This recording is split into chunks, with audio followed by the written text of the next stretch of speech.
The 4% rule gets talked about a lot in retirement planning. Some people take it as gospel, but there's actually been some tweaks to it. Everything's changing as we move forward. Inflation numbers go up. Well, the 4% rule has had some adjustments as well. We're going to talk about that next and whether this rule actually works.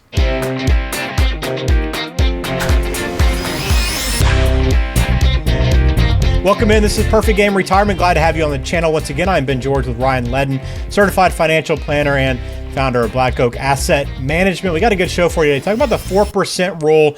I know this is one, Ryan, that everybody kind of goes off of, right? And you get into retirement and you can withdraw 4%. We're going to get into what it actually means, but there's been some changes, which is interesting because a lot of these rules just kind of stick around until they become obsolete. But now we have this thing kind of evolving. Yeah, I mean, it's, what was it, in the 90s, I guess, the 4% rule came out when the environment was very different, interest rates were different. And so, yeah, things have changed over time. Like you said, it usually just sticks around just because that's the way it's always been. And now it's maybe a little bit different. So this is kind of a new twist on it, which, again, I've just recently heard about changing the 4% rule. But, yeah, it's kind of an age old, like you take your pot of money. If you're not familiar with the 4% rule, you take your pot of money. Let's say it's $1 million. You can take 4% out each year and not run the risk of running out of money. You kind of keep that nest egg-ish intact. Sometimes it'll go higher than 1 million. Sometimes it'll go below 1 million, but a 4% rule was seen as the safe withdrawal rate, I think, in a 50-50 portfolio, maybe 50% market, 50% fixed income, but some tweaks have been done to that. And so anyway, I think when people hear the 4% rule, they're like, oh my God, I got to have $3 million in retirement because I know what my income is now. And anyway, there's way more to it than just the 4% rule, but something that's interesting to talk about. Yeah, we're going to drop this article into the show notes, so check it out down below. You'll be able to kind of read through this for yourself. But it is this update on the 4% rule and the new formula. So Bill Bingen, I don't know how you say it exactly, Ryan, but he's the name. He's the guy that actually came up with this more than 30 years ago now. And again, you kind of explained it a little bit there, but now he's kind of revised the numbers a little bit. And his idea now is a 4.7% rule. Does not roll off the tongue nearly as good as a 4% rule. And in fact, at the time, he found that it was 4.15%, Ryan. I don't know if you know this, but he rounded it down, I guess, maybe to make it sound a little bit better, the 4% rule. Didn't know that. Now he's saying 4.7%, which, again, you probably don't think that's too far off, right, from the 4% rule, but that probably is a fairly significant change in terms of what you're going to need if you follow this principle.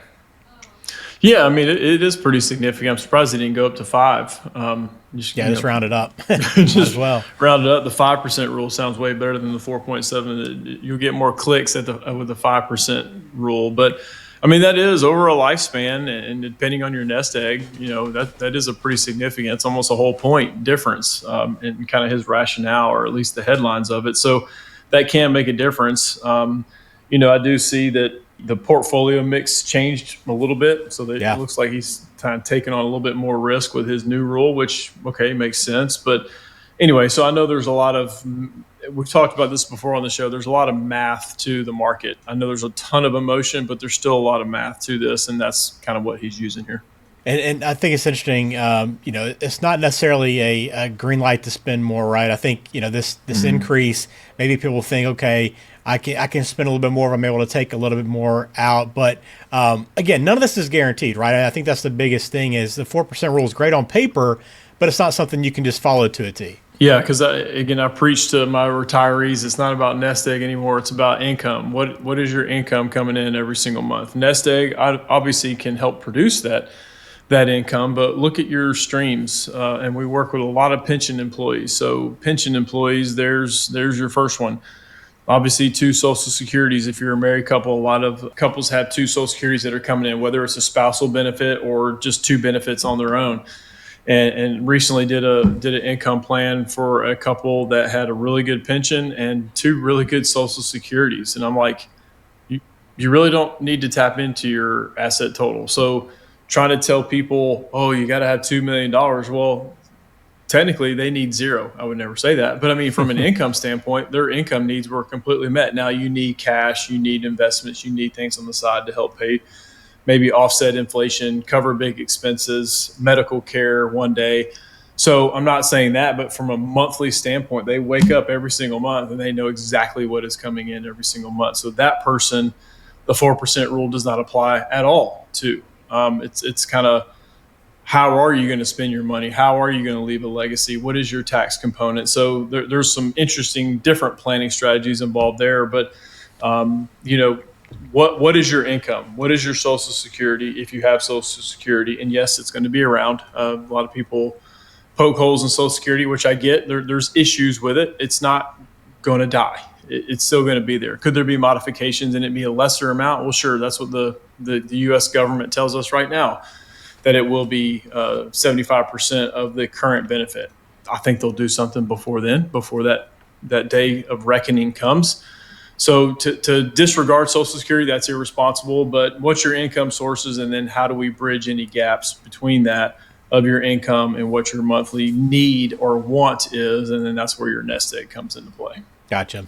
So we have this update, right? 4.7%. Maybe call it 5 if you want to round up like you did before. But let's talk about what we should maybe take away from this, what retirees can learn or maybe kind of make adjustments based on this number. Again, it's all going to be different when you sit down and work with someone like yourself at Black Oak. You're going to look at your personal situation, customize things to what your needs are. But I think the first kind of question comes up, Ryan, is, hey, should I be adjusting my retirement income strategy now? Is this cause for concern to maybe shift the way I've approached that so far?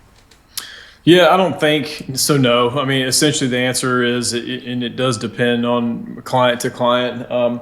Again, someone who retires later in life and depending on what their income needs are, and then if they retire a good bit later, they're only going to be in retirement so long. I mean, it's just, of course, again, we don't know when we're going to pass away, but if you retire at 70 or 75, that nest egg needs to last a less period of time than someone who's in their early 60s or even their 50s if they retire early. So we build out these plans usually to about age 95 or so. If people have extreme longevity in their family, we'll build it out to 100 because that's a real thing. And I mentioned my grandmother on here before. She's coming up on 98 and still doing awesome.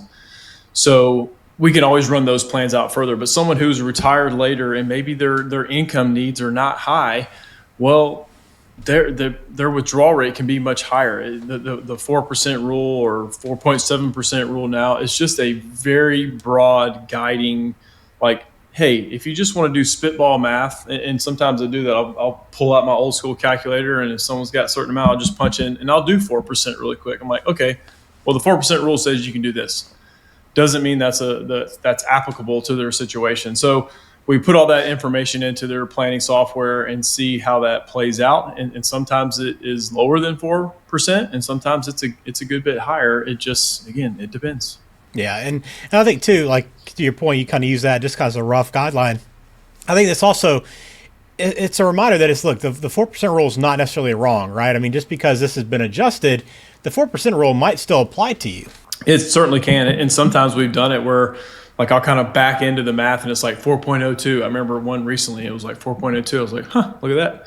4% rule kind of applies. But again, you want to build in inflation every single year. Make sure you do that. You have to do that. You have to add something. And that's different for everyone. Some people like using kind of the standard historical 2.8 to 3% inflation rates. I know they've obviously been higher lately, but you need to bake that in. And so that's going to probably potentially increase what that withdrawal rate is over time. But you have to factor that in and bake that in. But yeah, sometimes 4% actually does work.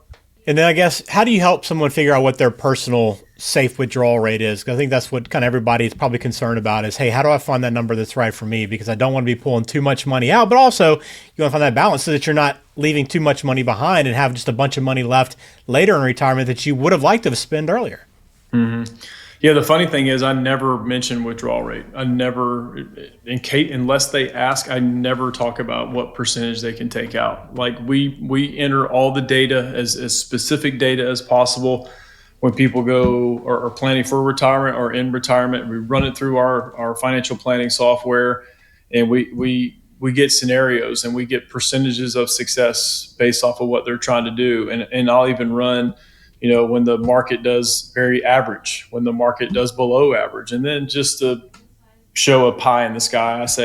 I show when it looks like when it's above average, but we do not base a plan off above average return. So we usually do just an average rate of return or below average. And I like actually doing the below average, because if they see a pretty good success rate with below average, like the stress just like completely melts away. And we show a cash flow of all their income sources, how much money they want to spend, and then what that legacy number looks like of what they're going to pass on, if they're going to pass on.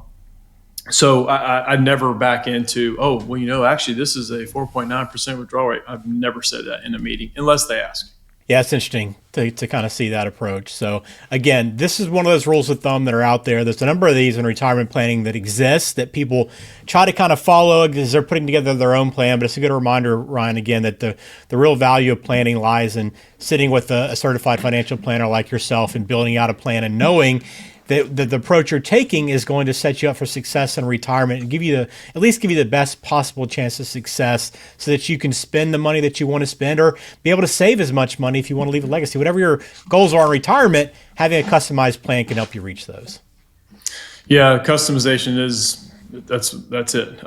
Blanket advice is not the way to go. It's customization, and some people don't want to pay for that customization, and that's okay. But you need to have some sort of a plan, even if it's on your own, you're not using an advisor. But when people see that success rate, whether good or bad, and then they see how much potentially they would have at the end of their life to pass on, it's again, people they don't ask, what was the withdrawal rate on this? That again, they see, if they see that magic number of success rate and then potentially having a certain amount left over to pass on to their heirs, you're not going to have one person ask about it. Now, when that percentage is a good bit lower, we go into other strategies. Still don't really talk about withdrawal rate, but I talk about, okay, here's what we may need to do. And we can run scenarios. Do we delay Social Security? Do we need to save more now? If you can take more out, okay, how much more can we take out and still be in a quote unquote safe and successful retirement? So it's cool messing with those numbers because the software is built out to where it allows us to run those scenarios confidently for them. Well, if you want to talk with Black Oak Asset Management, if you want to spend some time with Ryan, begin discussing your strategies moving forward, begin putting an income plan in place. It all begins with speakwithryan.com. You can find a time that works for you, have a 15, 20-minute complimentary consultation, talk through some of these things, begin letting Black Oak learn more about your full financial picture to help begin that planning process for you. Again, it begins with speakwithryan.com. All right, we'll close it out. Again, just a headline, something to kind of be aware of, to know about, but again, get a personalized plan to know exactly where you're headed. Thanks for watching this episode of Perfect Game Retirement. We'll have another one coming soon, so please subscribe, and we'll talk to you at the end. Take care.